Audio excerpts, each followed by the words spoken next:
My name is Lara. My life at 45 was a testament to what hard work and independence could achieve. Over $10,000 a month wasn't just a number, it was my declaration of success in a high-stakes game.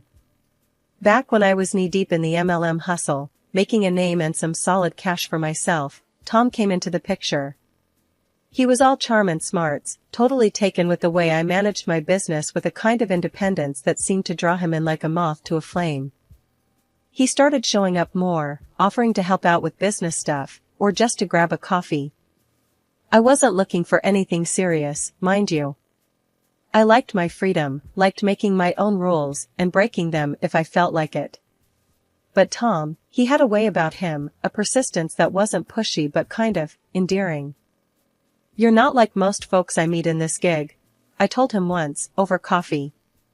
"Most guys run for the hills when they hear network marketing." Tom chuckled, taking a sip of his coffee. "Maybe I like the view from the hills. Gives me a chance to see who's climbing up to meet me." It was this blend of humor and sincerity that drew me to him. Our meetings became more frequent, and Tom's interest in my world grew. He asked questions, real ones that made me explain my business in ways I hadn't even considered. It was refreshing, invigorating, and, dare I say, flirtatious. We'd sit and chat about everything under the sun, and it wasn't long before he started talking about his mom. Now, I've always been close to my own folks, so hearing him speak so respectfully about his mother caught my attention. It wasn't just talk, you could tell he meant every word, held her in high regard. And that, I could respect. "Yeah, my mom's the real deal," he'd say with a kind of pride that lit up his face. "She's been through a lot, you know? Raised me all on her own.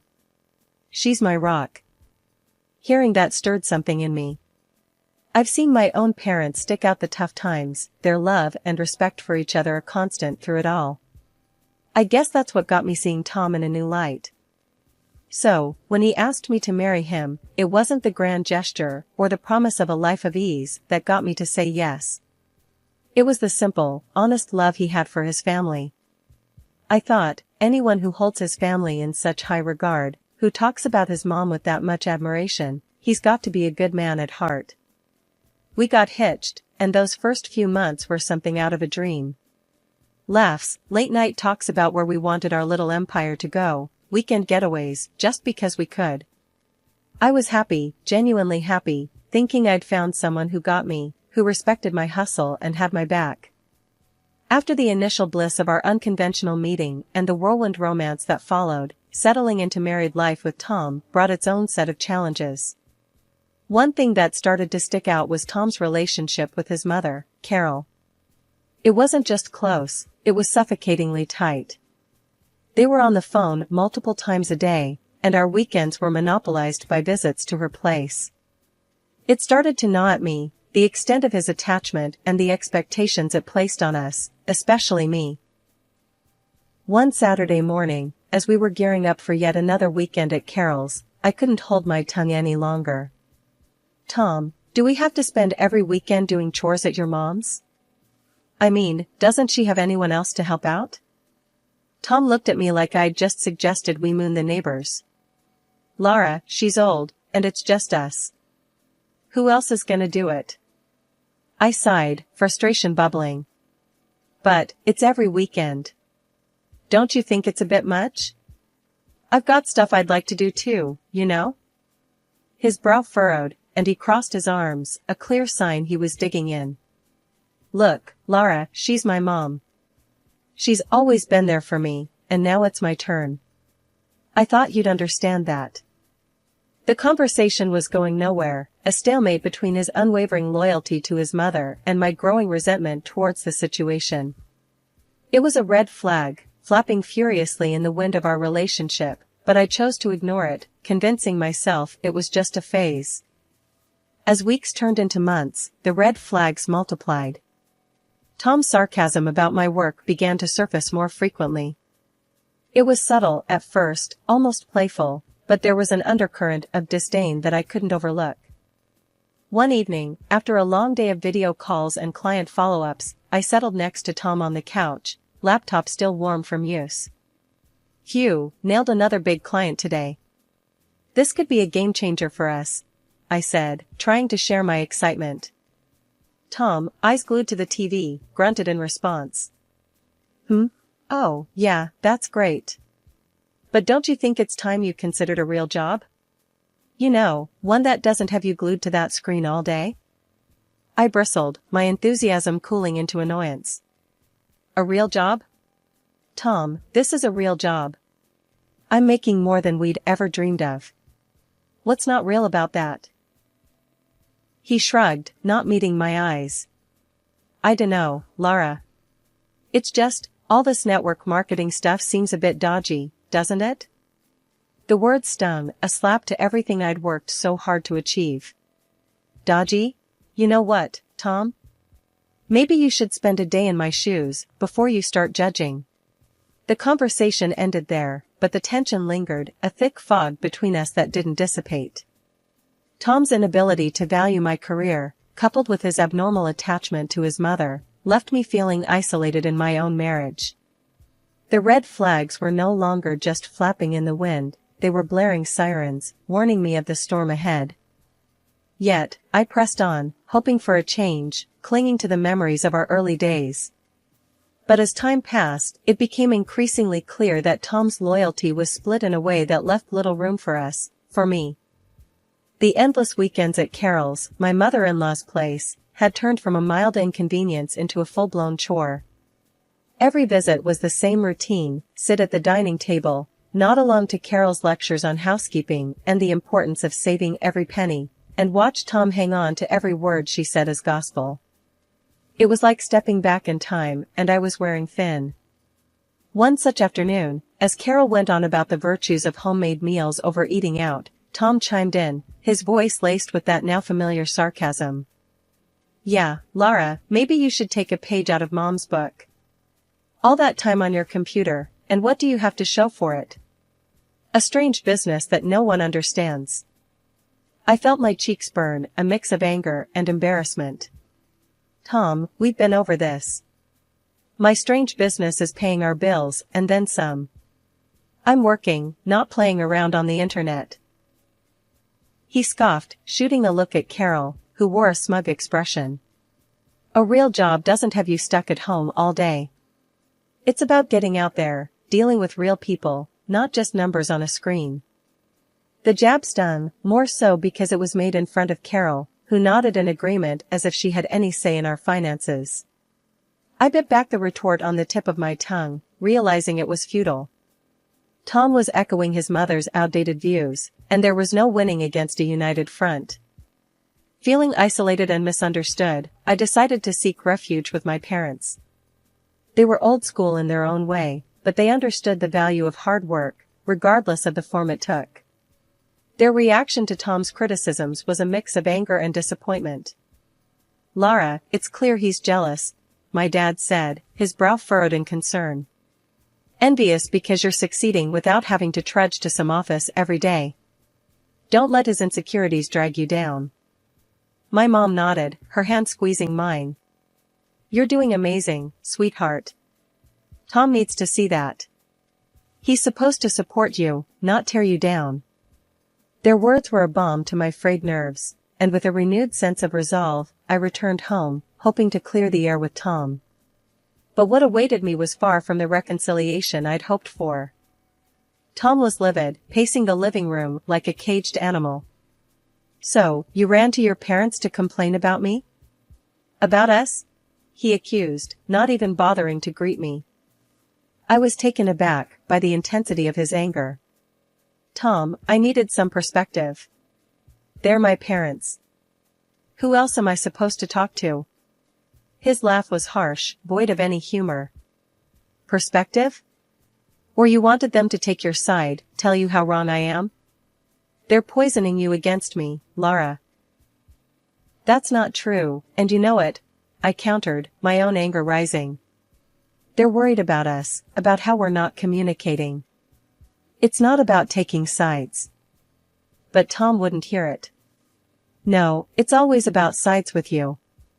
Your business, your money, your parents. What about me, Lara? When do I get to be a part of this marriage? Eventually, the tension cooled, and we found our way back to a fragile truce, but the cracks remained, widening with every sarcastic comment, every dismissive gesture. The air was thick with tension, the kind that settles in your stomach like a bad meal, as we sat around Carol's, my mother-in-law's, cluttered dining table. As usual, Tom and Carol were in their element, a duo of traditional views and thinly veiled jabs at my expense. Today's topic of choice, once again, geared towards the proper roles in marriage, a well Carol seemed to draw from endlessly. You know, Laura, Tom started, his voice laced with that familiar patronizing tone. Mom's right. There's more to being a wife than just making money. Maybe it's time you started focusing on what really matters. I clenched my fists under the table, my patience wearing thin. And what, according to you, really matters? Cleaning? Cooking? Being at your beck and call? Carol jumped in, her voice sharp. Exactly. It's about making a home, caring for your husband. Not glued to a screen all day. I know plenty of women who'd be more than happy to take your place, ones who understand the value of a proper marriage. The audacity of her words struck a nerve. Oh, is that so? I shot back, my voice rising despite my attempts to keep calm. You think you can just replace me with some step-forward wife who fits your outdated idea of a proper marriage? Tom's allegiance was clear as he nodded along with his mother's cruel suggestion. Laura, you're missing the point. It's not about replacing you. It's about what's best for us, for our family. Best for us? Or best for you and your mother? I countered, feeling the weight of their united front. Since when did our marriage become a three-person decision? The humiliation of being openly discussed as replaceable, as if I were nothing more than a poor fit in their perfect world, was a new low. Feeling cornered and outnumbered, I pushed back from the table, my chair scraping loudly against the floor. You know what? If you're so convinced you can find someone better, then maybe you should. I spat out, the hurt evident in my voice. Tom looked taken aback, as if he hadn't expected his words and his mother's to cut so deep. But the damage was done, the line drawn in the sand. I thought marriage was about partnership, support, and love. Not constant criticism and unrealistic expectations, I said, my voice steady despite the turmoil inside. There was a heavy silence, one that spoke volumes about the state of our relationship. As I walked out of the room, the sound of my footsteps echoed, a resolute declaration that I wouldn't be belittled or demeaned any longer. After the last blow-up, I was done. Done with the weekend cleanups at Carol's, done with the moralizing, just done. Tom tried to guilt-trip me about it, calling me selfish, saying I didn't care about family. But I wasn't having any of it this time. I had reached my limit. Then came the day that broke the camel's back. I noticed our joint account was bleeding money, a lot of it. Money we'd been scrimping and saving for a new car, our dream car. My heart raced as I logged into our online banking, only to see a massive transaction that nearly wiped us out. I confronted Tom the moment he walked through the door. Where's the money, Tom? The car fund, it's practically gone. He couldn't look me in the eye. I had to use it for something important. Important? What could possibly be more important than what we've been saving for? I was fuming, barely containing my anger. It was for Mom's trip, her dream cruise to Europe. He mumbled it out like a confession. I was stunned into silence for a moment. You used our savings? For a cruise? Without even asking me? I couldn't believe what I was hearing. Tom finally faced me, his expression a mix of guilt and defiance. I thought you'd understand. It's her dream. Her dream? What about our dreams, Tom? What about our plans? I was shouting now, my voice echoing off the walls. He had no answer, just stood there looking pathetic. That's when I decided to take matters into my own hands. I called Carol, hoping, maybe foolishly, that she'd see reason. Carol, this has to stop. Tom used our savings for your trip.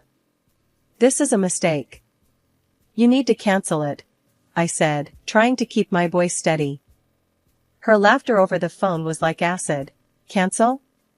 Why would I do that? It's a gift from my son. And as for the money, dear, I'm sure you can earn it back.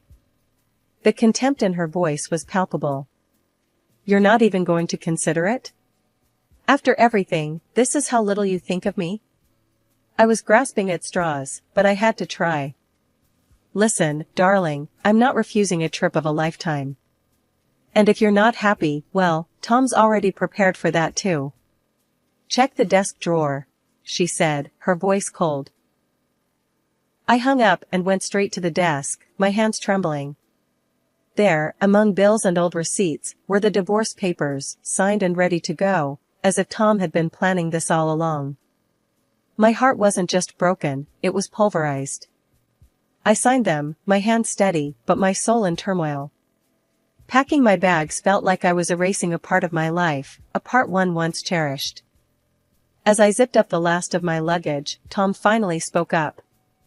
His words were a cold dagger. I saw how you talked to my mother. No respect. You don't deserve to be in this house. You don't deserve me. His words hit me like a slap. The arrogance. The conceit.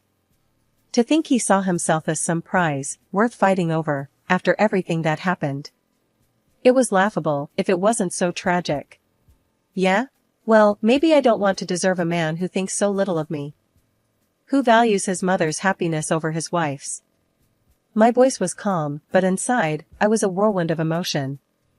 Tom just shrugged, a smug look on his face. Good luck finding someone who'll put up with you like I did. I shook my head, disbelief and anger mingling. Trust me, Tom, the only thing I'll be looking for is peace. Something you and your mother never gave me. Leaving that house, I felt a weight lifting off me. It was the end of one chapter and the start of another. Driving to my parents' house, the emotions were overwhelming. But as soon as I saw the familiar front door, a sense of relief washed over me. This was home. This was where I belonged. My parents were shocked at first, but their support was unwavering. You're back now, and that's all that matters, my dad said, his voice firm and comforting. Mom was more fiery. Let him live with his mother if he loves her so much. You'll find peace now, without their constant badgering. And she was right. I threw myself into my work, my independence blossoming in the absence of Tom's and Carol's criticism. Saving money became easier without the drain of their demands. Slowly, I started to build a life for myself, one where I was in control, where my achievements were celebrated, not belittled. Living with my parents again, I rediscovered what support and love felt like. It wasn't long before I was able to move into my own place, a small but cozy house that was all mine. No Carol to judge me, no Tom to disappoint me.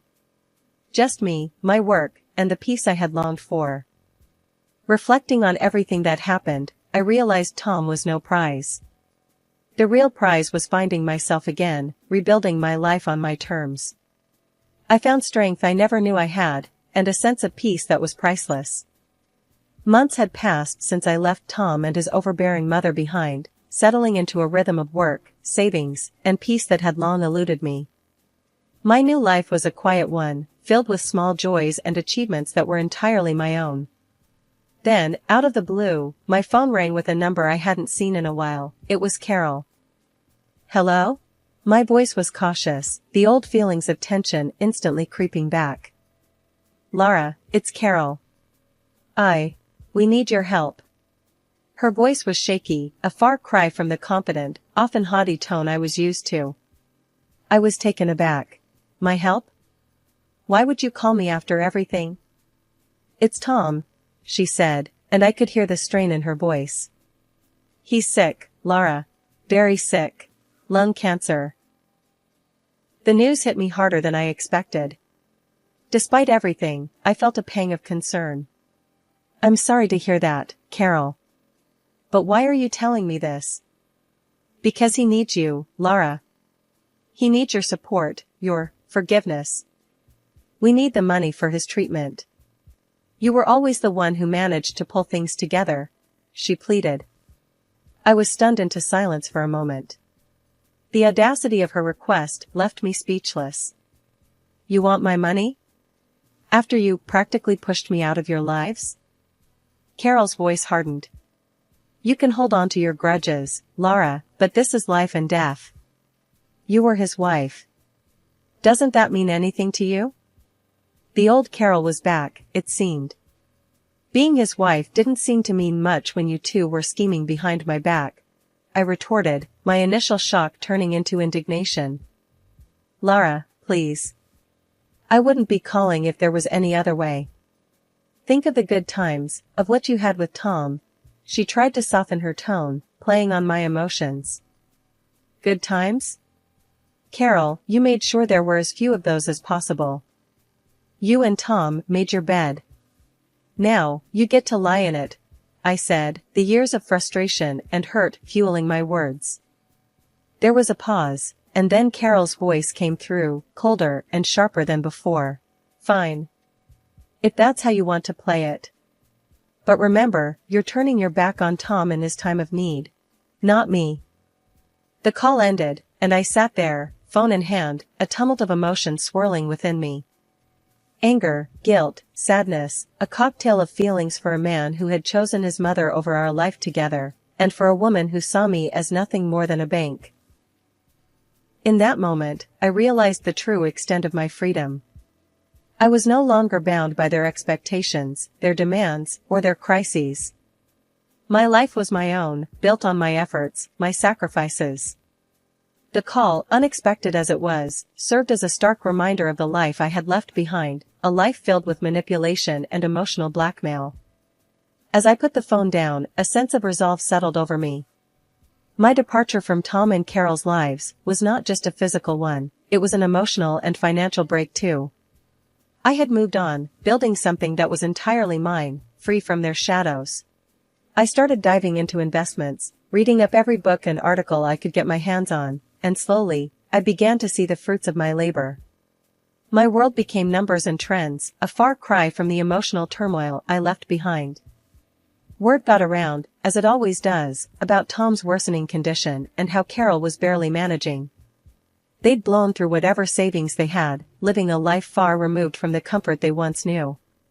And Carol, ever the martyr in her own story, made sure everyone knew how I abandoned them in their time of need, painting me as the heartless ex-wife. I heard these rumors from Jenna one afternoon over coffee. She hesitated before telling me, probably expecting me to react. But the truth was, I felt nothing but a distant pity for them. Can you believe it, Lara?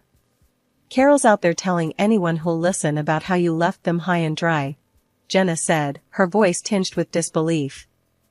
I shrugged, taking a sip of my coffee. Let her talk, Jenna. Her words don't touch me anymore. I've moved on, and I'm investing in my future, something they never thought to do. Jenna looked at me, a mix of surprise and admiration in her eyes. You're really over it, aren't you? I mean, completely. I nodded, a smile playing on my lips. Completely.